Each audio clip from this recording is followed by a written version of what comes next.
والصلاة والسلام علی رسول النبی الکریم اما بعد فاعوذ باللہ من الشیطان الرجیم بسم اللہ الرحمن الرحیم الست بربکم قالوا بلی صدق اللہ العظیم اللہم ربی اشرح لی صدری ویسر لی امری واحلل عقدۃ من لسانی یفقہوا قولی ربی زدنی علما ربی زدنی علما ربی زدنی علما اللہم صلی علی محمد النبی الامی وعلی آلہ واصحابہ وبارک وسلم۔ الحمدللہ مجھے سعادت ہے آپ لوگوں میں بیٹھنے کی اور بڑی خوشی ہوئی کہ آپ لوگوں کی مہربانی تشریف آوری کا شکریہ۔ تو الحمدللہ اللہ پاک کے ہم پہ احسانات ہیں، خصوصاً ان لوگوں پہ جنہیں اللہ نے دین سے جوڑ کے رکھا ہے۔ دنیا کی وقتی چیزیں ہمیں بعض دفعہ متاثر کرتی ہیں لیکن یہ ساری وقتی ہیں۔ دائمی نعمت انہی لوگوں کو پاس ہے جنہیں اللہ نے دنیا میں دین دیا ہے۔ تو الحمدللہ میں تو جہاں بھی مجھے اتفاق ہوتا ہے میں کہتا ہوں کہ ہمارا دین اس کو قائم رکھنے میں ہمارے علماء کا کردار ہے۔ میں خود مدرسے میں پڑھا ہوں، مدارس کی حالات بھی جانتا ہوں، ان کے فنڈز کا بھی پتہ ہے، ان کی تنخواہوں کے نظام کو بھی پتہ ہے، مشکلات کا بھی پتہ ہے، پریشانیوں کا بھی پتہ ہے، ان کی گھریلو، کیونکہ میں اس معاملے میں الحمدللہ بڑی چیزیں جانتا ہوں۔ جن قربانیوں کے ساتھ علماء دین سے جڑے ہوئے ہیں اور دین کو لے کے چل رہے ہیں، انشاءاللہ اللہ تعالی انہیں اجر بھی دے گا، اور جو امت میں محنت ہو رہی ہے اس کا اجر بھی نہیں ملے گا، کیونکہ ذریعہ تو یہی لوگ بن رہے ہیں نا۔ چاہے تبلیغ جماعت جتنا مرضی کام پھیلا لے باقی حضرات، لیکن بنیاد جو اللہ کے گھر جنہوں نے سنبھالے ہوئے ہیں اور قال اللہ قال رسول کی آواز کو لے کے امت میں پھیلا رہے ہیں، ذریعہ تو یہی لوگ ہیں۔ اب اندازہ لگائیں، حالت اتنی خراب ہے کہ کوئی کسی جگہ فوت ہو جاتا ہے نا تو غسل دینا کوئی نہیں جانتا، نماز جنازہ پڑھنا کوئی نہیں جانتا، کفن پہنانا کوئی نہیں جانتا۔ یعنی یہ ہمارے ہاں یہ کام علماء کا اس حد تک تو نہیں، لیکن یہ میں بتا رہا ہوں کہ لوگ دین سے اتنا دور ہو چکے ہیں۔ تو الحمدللہ ہر اعتبار سے علماء کی بڑی قربانیاں ہیں، اللہ قبول فرما لے۔ تو گزارش ہے میرے بھائی، وراثت نبوت کا جو دو چیزیں ہیں وراثت نبوت میں، ایک علم اور ایک وہ کیفیات، وہ برکات، وہ نور، وہ جو رسول اللہ کے صلی اللہ علیہ وسلم کے سینے سے نکل کے صحابہ سے تابعین، تابعین سے تبع تابعین اور ہماری امت میں آیا اور آ رہا ہے۔ ہم چلتے ہیں ذرا سا پیچھے، دارالعلوم دیوبند میں چلتے ہیں تو وہاں جہاں شیخ الحدیث ہوتا تھا وہ شیخ المکرم بھی ہوتا تھا۔ اب حضرت مولانا زکریا رحمۃ اللہ علیہ، اللہ ان کے درجات بلند کرے، ان کی کتابوں میں بڑی وضاحت ہے اس بات کی نا، بڑی وضاحت ہے۔ حضرت خلیل احمد سہارنپوری رحمۃ اللہ علیہ سے انہوں نے اگر حدیث کا دورہ کیا تو ان کے شیخ بھی تھے، حالانکہ والد بھی تھے۔ اب چھوٹی سی مثال آپ کو دیتا ہوں۔ ایک دفعہ میں مکہ مکرمہ میں ایک مولانا عامر صدیق صاحب ہیں، تو عربی ہیں، وہ ہائی کورٹ کے جج ہیں، سعودیہ کے، ریٹائر ہو گئے ہیں۔ تو میں سارا دن وہیں ویزا تو میں بنا آتا ہوں، تو ان سے میری سلام دعا اچھی ہو گئی تھی۔ تو اردو بہت اچھی بولتے، تو میں نے ان سے پوچھا کہ آپ سعودین ہیں، اتنی اچھی اردو آپ بولتے ہیں تو کیسے بولتے ہیں؟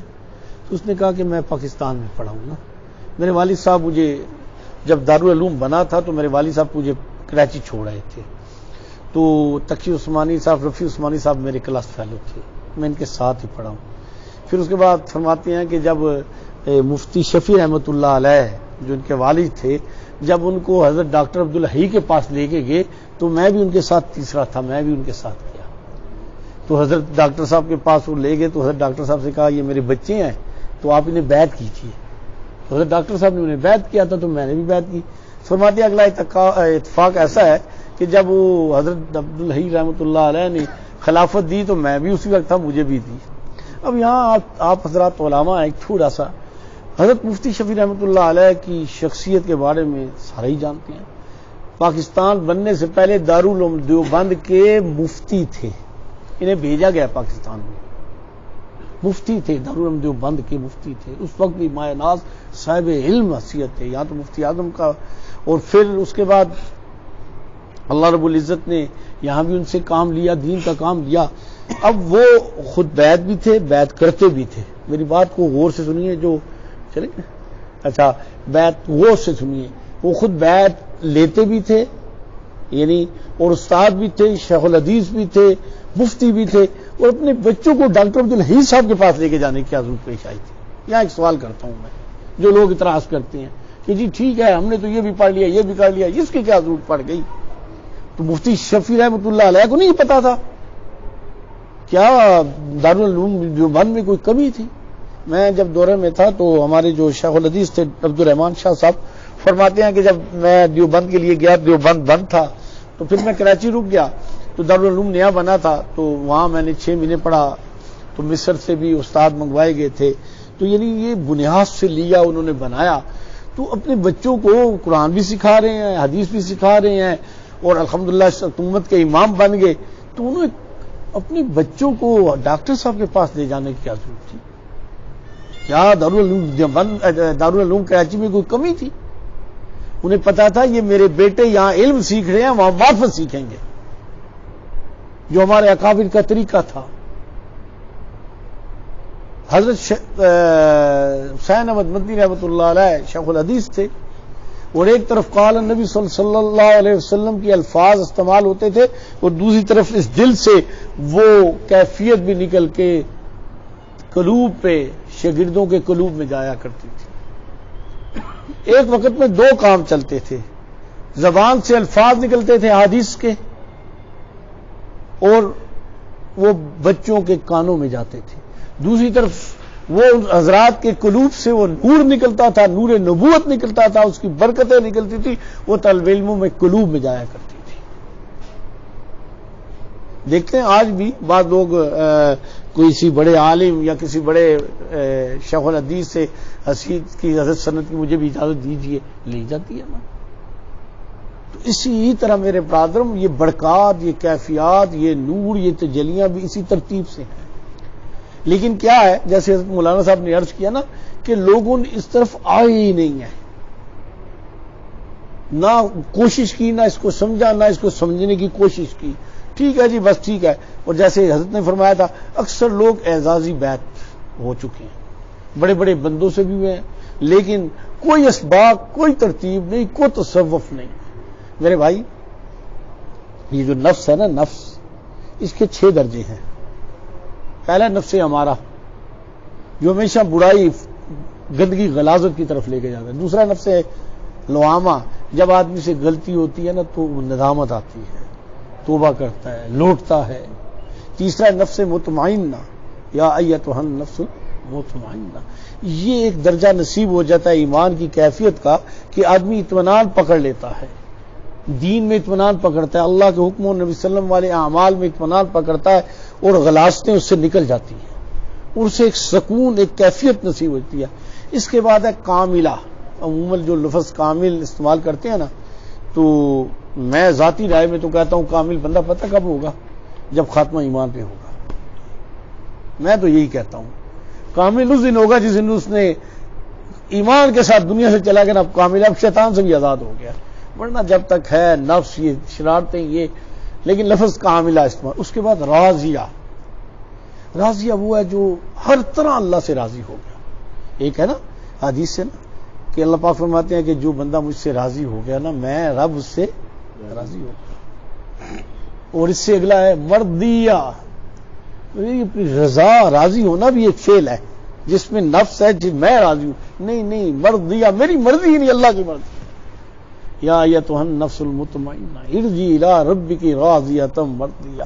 اب یہ ایک آدمی نے بیعت کر لیا، بس ٹھیک ہے جی ہو گیا، تو وہ جہاں ہم دنیا میں اسباق پڑھتے ہیں، مطالعہ کرتے ہیں، اور کتنے لوگ کورسز کرتے ہیں، تو وہ کوشش کرتے ہیں کہ ہمارے علم میں اضافہ ہو، یہاں معرفت باری میں اضافہ ہو، قرب باری میں اضافہ ہو، تعلق معلہ بن جائے، رسول اللہ صلی اللہ علیہ وآلہ وبارک وسلم کی نبوت کی برکات اس کی روح میں اتر جائے۔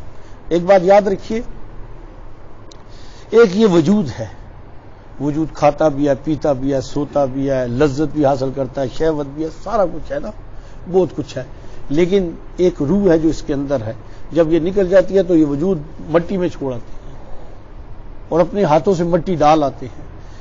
یہ جو صفات ہے نا، یہ روح کے ساتھ اخذ ہیں، یہ مرتی نہیں ہے، ختم نہیں ہوتی، روح مرتی نہیں ہے، روح منتقل ہوتی ہے۔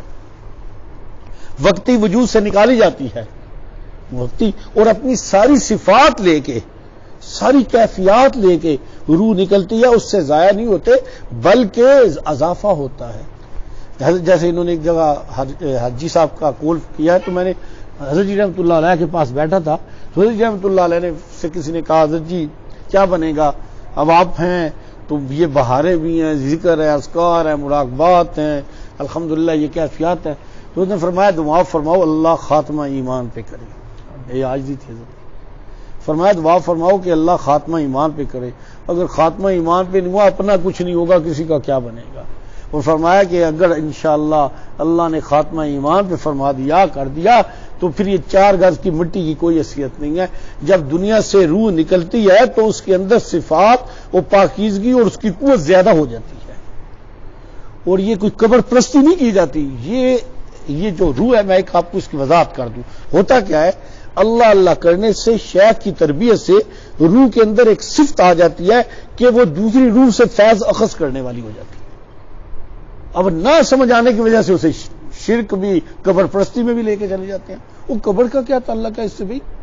ایک آدمی جب دنیا سے جاتا ہے تو ساری صفات لے کے جاتا ہے، اب اس سے صفات لینے والا بھی تو کوئی ہو، یہ تربیت کی جاتی ہے، جس کی وجہ سے الحمدللہ مشائخ سے وہ کیفیات، مراقبات، ترتیب دی جاتی ملتی ہے، اور یہ اویسیہ کی شان ہے، یہ اویسیہ کی شان ہے۔ پھر یہ آرا خارہ نتو خارے کا کام نہیں، ایک ترتیب ہے، ایسا گیا گزرا کام نہیں ہے۔ تو یہ بھی یہ جو اللہ اللہ اور یہ جو معرفت اور یہ ذکر اذکار ہیں، یہ روح کے ہیں، اور شیخ کی روح میں جو قوت استعداد پیدا ہو جاتی ہے، وہ اپنی روح کی کیفیات، اپنے روح کی برکات، اپنے روح کی قوت، اپنے روح کا تعلق میں اللہ جب توجہ کرتا ہے تو مریدوں کی روح میں منتقل ہو جاتا ہے۔ دیکھیں آپ، ایک سبق ہے نہیں سمجھ آ پاتا، استاد کے پاس جاتے ہیں، استاد آپ کو جناب 1 گھنٹے میں سارا کتاب اٹھا کے ہاتھ میں دیتا ہے۔ اسی طرح جن لوگوں نے اپنی زندگیاں اللہ کے حکموں پہ، نبی صلی اللہ علیہ اعمال پہ اور سلاسل کے راستوں پہ گزاری ہیں، منازل سلوک ہیں، جب وہ توجہ کرتے ہیں تو ان کی توجہ کے ساتھ وہ ساری چیزیں ہوتی ہیں جو مریدین کے اندر منتقل ہو جاتی ہیں۔ اب آپ کو میں ایک یہاں اور مثال دیتا ہوں۔ الحمدللہ مسجد میں بیٹھے، منازل سلوک کے الفاظ ساری جگہ لکھے ہوئے ہیں کتابوں میں۔ میں سوال کرتا ہوں کیا ہے منازل سلوک، کس کو کہتے ہیں؟ سلوک تو ہو گیا راستہ، منازل کون سے ہیں؟ یہ روح کے مقامات ہیں جن پہ روح کو شیخ لے کے جایا جاتا ہے۔ کوئی آدمی 1000 سال اپنی تسبیحات، اپنی سارا کچھ کرتا ہے، ایک بھی منزل شیخ کے بغیر نہیں ہو سکتی۔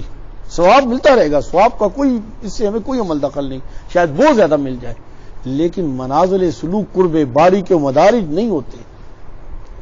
شیخ کیا کرتا ہے کہ اس کی اپنی روح کو اس کی روح میں جذب کرتا ہے اور اس کو اٹھا کے ان منازل میں لے کے جاتا ہے۔ جب ایک دفعہ لے جاتا ہے تو اس کو نصیب ہو جاتے ہیں ساری زندگی کے لیے۔ پھر اس کے بعد الحمدللہ الحمدللہ الحمدللہ، اللہ کا احسان ہے، اللہ کا احسان ہے، اللہ کا احسان ہے، الحمدللہ الحمدللہ الحمدللہ رب العالمین، اللہم لک الحمد ہدیتنی من الضلالہ۔ کتنی دفعہ ایسا ہوا کہ یہاں بیٹھے ہوئے کسی بندے کو مراقبات کرائے گے، اور کوئی ساتھی اپنے طور پہ کسی دوسرے ملک میں، دوسرے شہر میں کر رہے تھے، تو بعد میں ٹیلی فون ہوتا ہے جی آپ نے اس کو مراقبات کرائے ہیں۔ یہ ایک نہیں، یہ کئی واقع پیش آ چکے۔ یہ کوئی افسانی، یہ کوئی خیالی پلاؤ نہیں ہے، یہ ایک فزیکلی، یہ حقیقت ہے، ایک قوت ہے۔ پہلا ہی جو احدیت ہے، احدیت، مقام احدیت، یہ پہلا ہی جو مقام ہے، یہ 7 آسمان سے بلندی پہ ہے۔ شیخ ایک اللہ کا لفظ پورا ختم نہیں ہوتا، مرید کو اٹھا کے وہاں پہنچا دیتا ہے، اور جب وہاں جاتا ہے تو وہاں ایک مقام ہے، سفید رنگ کی انوارات ہیں، تجلیات ہیں۔ وہاں ہوتا کیا ہے، وہاں دیکھیں آپ کو یہاں گرمی لگتی ہے، آپ مڑی چلے جاتے ہیں، سوات چلے، ناران کاغان چلے، وہاں موسم ٹھنڈا ہے، یا کسی جگہ ٹھنڈ ہے تو آپ کسی گرم جگہ پہ چلے جاتے ہیں، آپ کی وجود میں ہیٹ آ جاتی ہے۔ یہ جو مقامات ہیں یہ خاص مقامات ہیں، مثلا احدیت ہے نا، تو یہ وادانیت سے ہے۔ جب روح کو شیخ وہاں لے کے جاتا ہے تو وہاں اللہ کی وادانیت کے خاص تجلیات ہیں، وہ روح پہ پڑتی ہیں اور روح کے اندر وہ وادانیت پیدا ہوتی ہے. لا معبود الا اللہ، لا محبوب الا اللہ، لا مطلوب الا اللہ، لا مقصود الا اللہ، لا الہ الا اللہ. اور یہ کیفیت اس کی وہاں اس جگہ جانے سے اس کے روح میں پیدا ہوتی ہے. جب روح میں پیدا ہوتی ہے تو اس کے قلوب میں، اس کے دل و دماغ میں، اس کے ایمان میں، اس کی کیفیات میں، اس کی عقائد میں یہ داخل ہو جاتی ہے. ایک مراقبے سے اس کی عقائد کے اندر قوت پیدا ہوتی ہے اور عین الیقین تک بندہ چلا جاتا ہے. پھر اس طرح مائیت ہے، واہ معکم اینما کنتم، وہاں پڑھتے ہیں تم جہاں کے ہو اللہ تمہارے ساتھ ہے. اس سے بلندی پہ جب شیخ لے جاتا ہے تو اب سارے کہتے ہیں جی اللہ ہر جگہ ہے. گناہ کرتے وقت اللہ کیوں نہیں نظر آتا؟ غیبت کرتے وقت کیوں نہیں نظر آتا؟ جھوٹ بولتے وقت کیوں نہیں نظر آتا؟ تنہائی میں یوٹیوب کھولنے وقت اللہ کیوں نظر نہیں آتا؟ کہاں چلا گیا اللہ؟ کہاں گیا علم؟ جب آدمی ان مقامات پہ جاتا ہے تو فزیکلی یعنی اس کے وجود کو یہ کیفیات روح کی وساطت سے نصیب ہو جاتی ہے. ایک بات یاد رکھے، جو عمل وجود کرتا ہے وہ روح کو متاثر کرتا ہے، اور جو روح کو متاثر کرتا ہے وہ کرتی ہے وجود کو متاثر کرتا ہے. ایک آپ کو چھوٹا سا اس سے، ایک آدمی خواب دیکھی ہے، خواب میں وہ اس کو شہوت پیدا ہوتی ہے اور وہ اپنی بیوی ہے یا کوئی ہے، وہ اس کو دیکھتا ہے کہ میں نے ایک کام کیا ہے، تو تھوڑی دیر بعد آنکھ کھولتا ہے، دیکھتا ہے کہ وجود ناپاک ہو گیا، مادہ خارج ہو گیا. اور بھئی وجود نے کیا کیا ہے؟ کیا مجھے کوئی سوال دے، جواب دے. وجود نے تو کچھ بھی نہیں کیا، مادہ کیوں نکل گیا؟ لذت بھی آئی، مادہ بھی نکل گیا، کپڑے خراب ہو گئے، غسل واجب ہو گیا. وجود نے تو کچھ بھی نہیں کیا تھا، وہ کیا تو روح نے. روح کا ایک وہ خواب تھا، ایک تربیت تھی. روح کے اثرات وجود لیتا ہے، اور جب وجود کوئی گناہ کرتا ہے تو روح کو پرگندہ کرتا ہے، روح کے اندر غلاظت پیدا کرتا ہے، اور جب کوئی نیکی کرتا ہے تو روح کے اندر نورانیت پیدا کرتا ہے. یہ جو ہمارے یہاں ترتیب ہے، اس میں ایک بہت بڑا باب روح کی تربیت، روح کی قوت، روح کا تعلق ہے اللہ. اور یہ ترتیب ہے کہ روح کی جب صفات پیدا ہوتی ہیں تو وجود کو ایسے لے کے بھاگتی ہے، آپ سوچ نہیں سکتے. کتنی ایسی چیزیں ہیں، اب آپ کو بتاتا ہوں. ہمارے اکابر میں یہاں کہ کئی دن کھانا نہیں کھاتے تھے. یہ فطرتاً ہے ایسا، آدمی مر جاتا ہے، وہ نہیں مرتے تھے. میں نے خود کیا، جب ہم دورے میں تو شیخ الحدیث صاحب فرماتے ہیں کہ حجاج بن یوسف کے دور میں ایک بندہ جو ہے نا، حجاج کو کسی نے شکایت لگائی جی یہ بندہ 8 دن کھانا نہیں کھاتا، 6 دن کھانا نہیں کھاتا. تو حجاج بن یوسف بڑا عجیب سا آدمی تھا، اس نے کہا پکڑ کے لے آؤ اس کو. بیچارے کو لیا ہے پکڑ کے. اس نے وہ جو اس کا محل سا تھا نا، اس میں ایک کمرے میں اسے داخل کیا، تالا لگا کے چابی جیب میں ڈالی. کہتا دیکھتا ہوں نا، یہ مشہور کیا اس نے. دوسرے دن حجاج بن یوسف کو ایک جگہ جانا پڑ گیا، کسی مارکے میں چلا گیا. تو 8ویں دن واپس آیا تو کسی نے کہا جی آپ تو چابی بھی ساتھ لے گئے تھے. کہتا ہوں مجھے تو یاد ہی نہیں. کہتا اچھا وہ کہتا لو مرا پڑا ہوگا، پھینکا اس سے. تو جب انہوں نے تالا کھولا تو اندر وہ سجدے میں تھا. حجاج بن یوسف تو اکا بکا ہی رہ گیا، کیسے زندہ رہے، نہ کھائے نہ پیے نہ سوئے. بعض لوگوں کی، میری بات غور سے سنیے، بعض لوگوں کی روح اتنی کمی ہو جاتی ہے، اتنی کمی ہوتی ہے، اتنی مضبوط ہوتی ہے کہ وجود کو اپنی لپٹ میں لے لیتی ہے اور وہ فیصلے زمانہ وقت سے بھی آزاد ہو جاتے ہیں. اور ہماری تاریخ بڑی پڑی ہے، نہ سمجھ آئے تو علیحدہ بات ہے. یعنی تینوں سے آزاد ہو جاتا ہے وجود. آپ مولانا ذکر رحمۃ اللہ علیہ نے کچھ واقعات کیے ہیں، اللہ پاک ان کو جزا خیر دے. لیکن حضرت کا جو ایک حضرت جی نے خط لکھا تھا، ترغیبی خط، مولانا مفتی شفیع رحمۃ اللہ علیہ اور یوسف بنوری رحمۃ اللہ علیہ کو، وہ بہت چھپا بھی تھا، جس میں انہوں نے لکھا تھا کہ بھئی ہم نے یہ دیکھا ہے مدارس کا بھی، تبلیغ کا بھی، سب جگہ جب تک لوگوں کی تربیت نہیں کی جائے گی بات نہیں بنے گی. علم سے بات سیکھتا ہے، تربیت کے بغیر نہیں بنتا. پھر فرماتے تھے کہ اگر آپ ایسا نہیں کرو گے تو یہ بچے یہ تاش بھی کھیلیں گے، فلمیں بھی دیکھیں گے اور دوسرے کام بھی کریں گے. جب تک، پھر حضرت نے فرمایا جب تک مدارس کے ساتھ خانقاہی نظام رہا تو بچے ولی اللہ پیدا ہوتے رہے، اور جب ہم نے 2 کام علیحدہ کر دیے تو پھر یہ ہو گیا علم تو ہے، اعمال کوئی نہیں ہے. اعمال کوئی نہیں ہے. میں پڑھ رہا تھا، حضرت شیخ الحدیث دیوبند کے تھے، وہ فرماتے ہیں ایک جگہ چند دن دیوبند کے نا، تو اس میں فرماتے ہیں کہ ایسی فضا تھی کہ اللہ اللہ کی کیفیت پیدا ہو جایا کرتی تھی۔ تو میرے بھائی، جیسے علاج وجود کا علاج ہے، یہ روح کا علاج ہے۔ جیسے وجود کی قوت کے لیے آپ کیپسول کھاتے ہیں، وٹامنس کھاتے ہیں، یہ روح کی قوت کے لیے ہے۔ اور ہمارے ہاں الحمدللہ یہ جو اذکار ترتیب کی جاتی ہے، چند دنوں میں، ہفتوں مہینوں کی بات، سالوں کی بات نہیں کرتا، چند دنوں میں آدمی کا اللہ سے تعلق فرق پاس جاتا ہے۔ الحمدللہ ہمارے ہاں جو نیٹ ورک ترتیب ہے وہ عورتوں کی بہت اچھی ہے۔ میں خود براہ راست ڈیل نہیں کرتا، میری بیوی کرتی ہے، کبھی ذکر میں کرا دیتا ہوں، لیکن لنک شنک جو میری بیٹی اور میری بیوی کرتے ہیں اس کو، آپ یقین مانیں 50 سال عمر، 40 سال عمر، 60 سال عمر، ساری زندگی پردہ نہیں کیا، 100% پردے پہ آ گئی، تہجد گزار ہو گئی، اعمال پیدا ہو گئے، ٹیلی فون کر کے بتاتی ہیں کہ رسول اللہ صلی اللہ علیہ وسلم کی زیارت ہوئی، ٹیلی فون کر کے۔ ایک تو اس کی بیوی کا ایک ٹیلی فون آیا تو وائف کو کہتی ہے کہ میں نے ذکر کر رہی تھی تو کرتے کرتے آنکھ لگ گئی، تو میں نے دیکھا نبی صلی اللہ علیہ وسلم بیٹھے ہیں تو میں چلی گئی، تو آپ نے فرمایا چلا میرے ساتھ اوپر۔